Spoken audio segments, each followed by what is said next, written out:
आज लाउनु पर्ने कपडा चाहिँ हिजो लाएछु, हिजो लाउनु पर्ने कपडा चाहिँ आज लाएछु। भाग बात मार भनेर आफैले गाली गर्दै थिएँ। तयार भइसकेपछि गएँ म साथीको छोरीको बर्थडे पार्टीमा। जब म त्यहाँ पुगेँ तर माहौल पुरै 360 को एङ्गलमा उल्टियो। मैले चिन्ने मान्छेको भिडमा नचिन्ने मान्छेको भिड एकदमै धेरै हुनुहुन्थ्यो। पनि ज्यान त जोगाउनै पर्यो भनेर एक लट पहिलो खाना खायौँ दाई र म मिलेर। यतिकैमा म र दाईले चिन्ने साथीहरू, दाई दिदीहरू, सरहरू, म्यानेजर सरहरू आइरहनु भएको थियो र भनेपछि चाहिँ अब चाहिँ माहौल रमाइलो हुँदै गइरहेको थियो। त्यसपछि भने केक काट्ने पालो आयो। सबैजना जराक जुरुक उठेर बर्थडे सेलिब्रेसन गर्यौं एकदमै उत्साहको साथ। त्यसपछि भने सबैजनाले आफ्नो तर्फबाट बर्थडे गिफ्ट दिने र फेरि खाना खाने कार्यक्रम नै दोहोरियो। साथै म्युजिकल चेयर गेम खेलाउने, टिकटक बनाउने र बिग डान्स गर्ने कार्यक्रम अघि बढ्दै थियो। म भने त्यहाँबाट आउट हुनु पर्यो। साँच्चीकै आजको भिडियो हजुरहरूलाई कस्तो लाग्यो जस्ताको तस्तै कमेन्ट गरिदिनु होला र नानीको लागि happy birthday to you please लेखिदिनु होला है त। र मन पर्यो भने एक लाइक गरिदिनु होला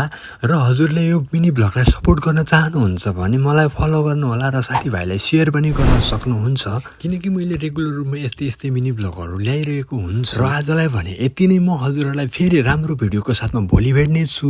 आजलाई भने बाई बाई।